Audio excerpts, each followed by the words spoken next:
അംഷാദ് മാരക്കാർ, ഇപ്പോൾ ശ്രീ സുരേഷ് താളൂർ ചൂണ്ടിക്കാണിച്ച കാര്യങ്ങളുണ്ട്. നേരത്തെ ചില സാമ്പത്തിക ഇടപാടുകളുമായി ബന്ധപ്പെട്ട ഒരു അന്വേഷണ കമ്മീഷൻ വന്നു. താങ്കൾ അതിൽ അംഗമായിരുന്നു എന്ന് അദ്ദേഹം പറയുന്നുണ്ട്. എനിക്ക് അക്കാര്യത്തിൽ വ്യക്തതയില്ല, താങ്കൾക്ക് അതിൽ മറുപടി പറയാം അങ്ങനെയൊന്നുണ്ടെങ്കിൽ.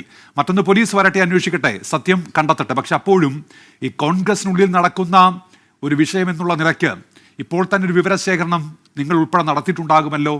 ഈ പുറത്തു വരുന്ന ആരോപണങ്ങൾ അതുപോലെ എന്തെങ്കിലും ഉണ്ടോ എന്നുള്ളതുമായി ബന്ധപ്പെട്ട ഒരു പ്രാഥമിക വിവരശേഖരണം നടത്തിയിട്ടുണ്ടാകുമല്ലോ ശ്രീ സംഷാദ് മരക്കാർ. തീർച്ചയായും ഇതുമായി ബന്ധപ്പെട്ട് ശ്രീ സുരേഷ് താളൂർ പറഞ്ഞത് അവിടെ ഒരു ആത്മഹത്യ ലെറ്റർ കത്തുണ്ടായിരുന്നു, കുറിപ്പുണ്ടായിരുന്നുവെന്നും ആ കുറിപ്പ് നെന്മേനിയിലെ 2 കോൺഗ്രസ് പ്രവർത്തകർ എടുത്തുകൊണ്ടുപോയി എന്നും ആ കത്തിനകത്ത് IC ബാലകൃഷ്ണന്റെ പേര് ഉൾപ്പെടെ ഉണ്ട് എന്നും അദ്ദേഹം പറയുകയാണ്. ഈ കത്ത് ഇന്ന് പുറം ലോകം കണ്ടിട്ടില്ല.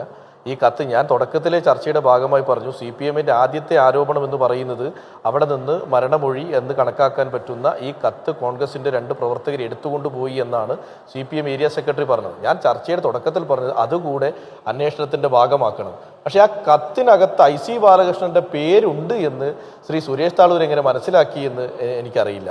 ഇനി ആദ്യം വിജയേട്ടന്റെ വീട്ടിൽ വിജയേട്ടന്റെയും മകന്റെയും മരണം കാണുന്നത് അദ്ദേഹത്തിൻ്റെ മകനും മകൻ്റെ ഭാര്യയും. അവർ വിളിച്ചതിൻ്റെ അടിസ്ഥാനത്തിലാണ് കോൺഗ്രസിൻ്റെ 2 പ്രവർത്തകർ അവിടേക്ക് എത്തുന്നത്. അവർ വിളിച്ചു, അവരവിടെ ചെന്നു, ആശുപത്രിയിലേക്ക് എത്തിക്കേണ്ട കാര്യം അത് വിളിച്ചത് വിജയേട്ടൻ്റെ മകനാണ്.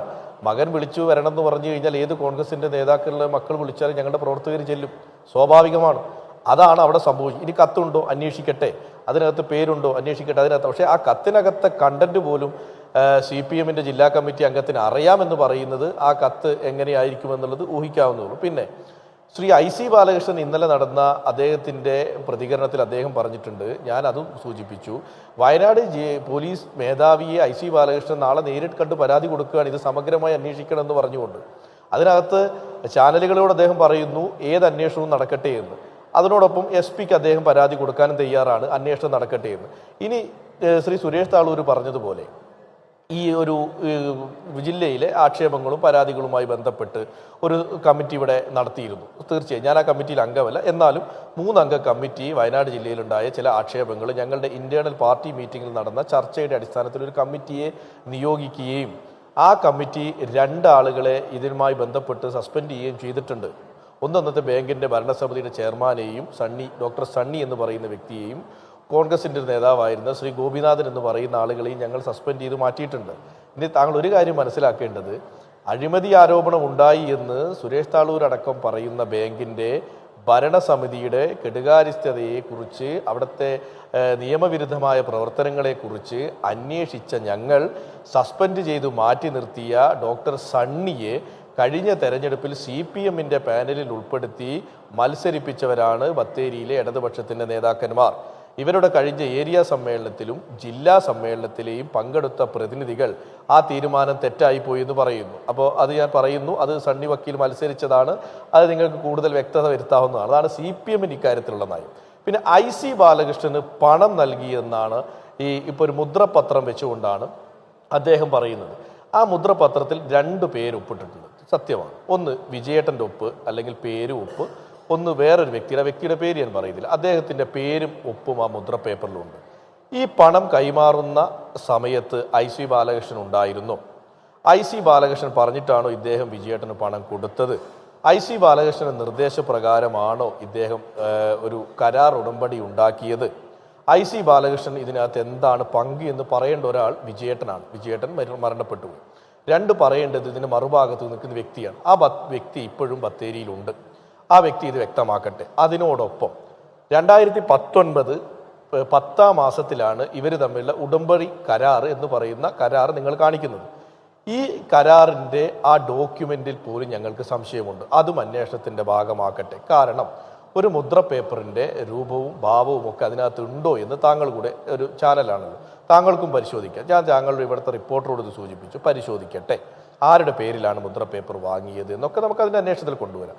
ഈ വ്യക്തി 30 ലക്ഷം രൂപ IC ബാലകൃഷ്ണന്റെ പേര് പറഞ്ഞ് വിജയേട്ടന് കൊടുത്തു എന്ന് പറയുന്നു. ശരി, അദ്ദേഹത്തിന് ജോലിയാണ് കൊടുക്കേണ്ടത്, കുടുംബത്തിൽപ്പെട്ട ഒരാൾക്ക് ഇതുവരെ ജോലി കൊടുത്തില്ല. ശരി, ഈ ആൾ എന്തുകൊണ്ടാണ് ഇതുമായി ബന്ധപ്പെട്ട ഒരു പരാതി എവിടെയെങ്കിലും ഉന്നയിക്കാത്തത്? മിനിമം IC ബാലകൃഷ്ണൻ MLA അദ്ദേഹം നേരിൽ കണ്ടിട്ടുണ്ടോ? അദ്ദേഹത്തിനോട് ഈ പരാതി ബോധിപ്പിച്ചിട്ടുണ്ടോ? ജില്ലയിലെ കോൺഗ്രസ് നേതൃത്വത്തിനോട് പരാതി ബോധിപ്പിച്ചിട്ടുണ്ടോ? പോലീസിൽ പരാതി കൊടുത്തിട്ടുണ്ടോ? ഒന്നുമില്ല. അപ്പോൾ എൻ്റെ പേരിൽ ഒരാൾ പണം വാങ്ങുന്നു, അത് ചിലപ്പോൾ ഞാൻ അറിഞ്ഞിട്ടാണോ അറിയാതെയാണോ എന്നുള്ളതാണ് പ്രശ്നം. അത് IC ബാലകൃഷ്ണൻ തീർത്തു പറയുന്നു അദ്ദേഹത്തിന് ഇതുമായി യാതൊരുവിധ ബന്ധവും ഇല്ല എന്നുള്ളത്. ഇനി അത് അന്വേഷിക്കാമല്ലോ, പോലീസിന് അന്വേഷിക്കാം. പോലീസ് ഇപ്പോൾ സ്വാഭാവികമായി 2 മരണങ്ങൾ ഒരുമിച്ച് നടന്നുകൊണ്ട് അസ്വാഭാവിക മരണത്തിന് കേസെടുക്കുകയും അവർ അന്വേഷണം നടത്തുകയും ചെയ്യും. ആ അന്വേഷണത്തിൽ കാര്യങ്ങൾ കണ്ടെത്തട്ടെ, അത് കണ്ടെത്തുന്നതിൽ തർക്കം ഉണ്ടായിട്ടില്ല. പക്ഷേ ഈ ഒരു കത്തല്ല ഇത്. ഇപ്പോൾ സുരേഷ് താളൂർ തന്നെ പറഞ്ഞു നാളുകളിൽ ഇനിയും കത്ത് പുറത്തു വരാനുണ്ട് എന്നുള്ളത്. ഇതൊക്കെ എങ്ങനെയാണ് ഇദ്ദേഹത്തിന് മനസ്സിലാവുന്നത്? നാളെ ഇനിയും അടുത്ത കത്ത് വരുമെന്നുള്ളതൊക്കെ ഇവരെല്ലാവരും അതൊക്കെ അന്വേഷിച്ച് കണ്ടെത്തട്ടെ. പക്ഷെ അപ്പോഴും ഇദ്ദേഹം ആത്മഹത്യ ചെയ്യാൻ ഒരു കാരണമുണ്ടാകുമല്ലോ സ്വാഭാവികമായും. അദ്ദേഹം DCCയുടെ ട്രഷററായിരുന്നു. ഒരുപക്ഷെ ഈ സാമ്പത്തിക കാര്യങ്ങളൊക്കെ ജില്ലാ കമ്മിറ്റിയുമായി ബന്ധപ്പെട്ട് നിയന്ത്രിക്കുന്ന ഒരു വ്യക്തി കൂടിയാണ്. അപ്പോൾ സ്വാഭാവികമായും ഇത്തരത്തിൽ ഏതെങ്കിലും ഒരു വിവരം അല്ലെങ്കിൽ അതുമായി ബന്ധപ്പെട്ട ഏതെങ്കിലും തരത്തിലുള്ള ആരോപണമൊക്കെ ഈ പാർട്ടിക്കകത്തോ അല്ലെങ്കിൽ ഈ DCCയുമായി ബന്ധപ്പെട്ടൊക്കെയോ നേരത്തെ ഏതെങ്കിലും ഒരു ഘട്ടത്തിൽ ഉണ്ടായിട്ടുണ്ട്. ഇപ്പോൾ താങ്കൾ തന്നെ ആ ബാങ്കിൽ നേരത്തെ നടന്നൊരു സംഭവം ചൂണ്ടിക്കാണിക്കുകയുണ്ടായ ഒരു കമ്മീഷനെ വെച്ചതും അതിൻ്റെ പേരുണ്ടായ നടപടിയൊക്കെ പറയുകയുണ്ടായി. ആ ഘട്ടത്തിലൊക്കെ ഇത്തരം ഒരു സംഭവം ഉയർന്നു കേട്ടിരുന്നു സംഷാദ് മറയ്ക്കാർ. 2019 KPCCയിലേക്ക് NM വിജയേട്ടൻ കത്തയച്ചു എന്ന് പറയുന്ന കത്താണ് മാധ്യമങ്ങൾ കാണിക്കുന്നത്. 2021 പാർട്ടിയുടെ മീറ്റിങ്ങിനകത്ത് ബത്തേരി അർബൻ ബാങ്കിൻ്റെ പ്രവർത്തനം വളരെ മോശമാണ് എന്നും അവിടെ സാമ്പത്തികമായ ഇടപാടുകൾ നടക്കുന്നുണ്ട് എന്നും നിയമനത്തിന് കോഴ വാങ്ങുന്നതിനുള്ള ആരോപണങ്ങൾ പത്രമാധ്യമങ്ങളിലും സാമൂഹ്യ മാധ്യമങ്ങളിലും പ്രചരിക്കുന്നത്. ഇതുമായി ബന്ധപ്പെട്ടൊരു അന്വേഷണ കമ്മീഷനെ വെച്ചു. ആ അന്വേഷണ കമ്മീഷനിൽ ഇനിയിപ്പോൾ വിജയേട്ടൻ പണം വാങ്ങി അത് മുഴുവൻ IC ബാലകൃഷ്ണൻ MLA എടുത്തുകൊണ്ട് പോയി എന്നാണെങ്കിൽ വിജയേട്ടൻ ആ കമ്മിറ്റിക്ക് മുമ്പേ മൊഴി നൽകിയിട്ടില്ല. 1. വിജയേട്ടന് ആരെങ്കിലും പണം കൊടുത്തു എന്ന് പറഞ്ഞ് ആരും ആ കമ്മിറ്റിയും സമീപിച്ചിട്ടില്ല. 2. 2019 വിജയേട്ടൻ KPCCയിലേക്ക് കത്തയച്ചു എന്ന് എനിക്ക് ആ കത്തിനെ കുറിച്ച് അറിയില്ല. കാരണം എനിക്കറിയില്ല, അദ്ദേഹം അയച്ചിട്ടുണ്ടാവാം, അങ്ങനെ തന്നെ ആവട്ടെ. ഇനി ഉണ്ടോ ഇല്ലയോ എന്നുള്ളത് പിന്നീട് നമുക്ക് ബന്ധപ്പെട്ടവർ വ്യക്തമാക്കണം. പക്ഷേ 2019 മുതൽ ഈ കഴിഞ്ഞ മാസം വരെ ജില്ലാ കോൺഗ്രസ് കമ്മിറ്റി 1 മാസം അല്ലെങ്കിൽ 1.5 മാസം കാലയളവിൽ ജില്ലാ കോൺഗ്രസ് കമ്മിറ്റിയുടെ ജനറൽ ബോഡി മീറ്റിങ്ങും എക്സിക്യൂട്ടീവ് മീറ്റിങ്ങും നേതാക്കന്മാരുടെ മീറ്റിംഗും നിരന്തരം നടക്കാറുണ്ട്.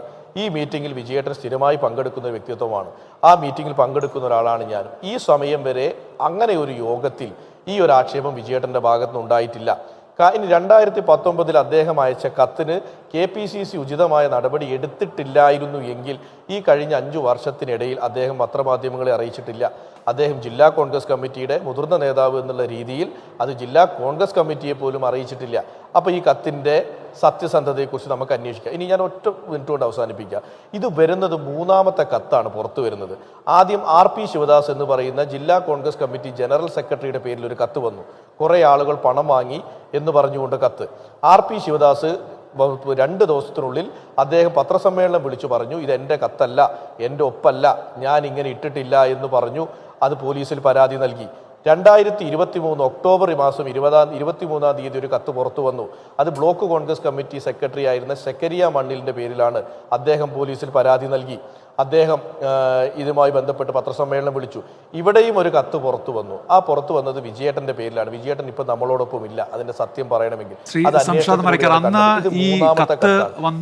പരാതി കൊടുക്കുന്നു. ആ കത്തിന്റെ ഉറവിടം കണ്ടെത്തിയിരുന്നോ പോലീസ്?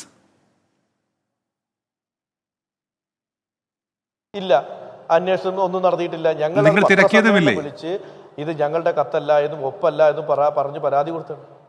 അല്ല, അത് അവരാണ് കൊടുത്തത്, പാർട്ടിയല്ല കൊടുത്തത്. അത് 2 വ്യക്തികളാണ് ആ പരാതി കൊടുത്തത്. അല്ല, എന്നാലും ശ്രീ സംഷാദ് മരക്കാർ, അത്തരത്തിൽ ഒരു വ്യക്തിയുടെ പേരിൽ, അത് പാർട്ടിയുമായി ബന്ധപ്പെട്ട് പ്രധാന പദവികളിൽ ഇരിക്കുന്ന ആളുകളാണല്ലോ, സ്വാഭാവികമായും അവരുടെ പേരിൽ ഒരു വ്യാജ കത്ത് അത്തരത്തിൽ പ്രചരിച്ചാൽ പോലീസിൽ പരാതി നൽകിയാൽ നമ്മളെ തിരക്കണമല്ലോ.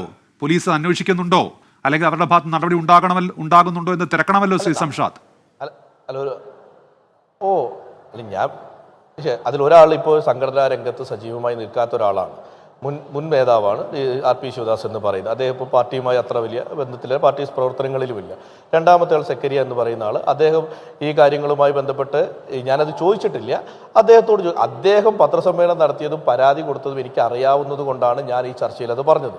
ഇനി അദ്ദേഹം അതിൻ്റെ ഫോളോ അപ്പ് എന്തായി എന്നുള്ളത് ഞാൻ ഈ ചർച്ചയ്ക്ക് വരുമ്പോൾ ചോദിച്ചിട്ടില്ല. ഞാൻ അദ്ദേഹത്തെ ചോദിച്ച് നിങ്ങളെ ആളുകളെ തന്നെ ഞാൻ അറിയിക്കാം. പക്ഷെ ഞാൻ പറഞ്ഞത് ഈ എല്ലാ കത്തുകളും പുറത്തു വരുന്നതും ഈ കത്തുകൾക്ക് എതിർപ്പുമായി ആളുകൾ വരുന്നു. സാർ ഇതിൽ ഈ കത്തിനെ ഞാൻ വിജയേട്ടൻ അയച്ചിട്ടുണ്ടോ ഇല്ലേ എന്നുള്ളത് എനിക്കറിയില്ല. പക്ഷെ ഇത് അന്വേഷിക്കണം. ഞാൻ തീർത്തും പറയുന്നു, ഈ കത്തിന്റെ ഉറവിടം അന്വേഷിക്കണം, ഈ ഉടമ്പടിയെ കുറിച്ച് അന്വേഷിക്കണം. ഇതെല്ലാം അന്വേഷണത്തിന്റെ ഭാഗമാകട്ടെ. ശരി, അന്വേഷണത്തിന്റെ ഭാഗമാകട്ടെ. അതെല്ലാം ബന്ധപ്പെട്ട വസ്തുത പുറത്തു വരികയും ചെയ്യും.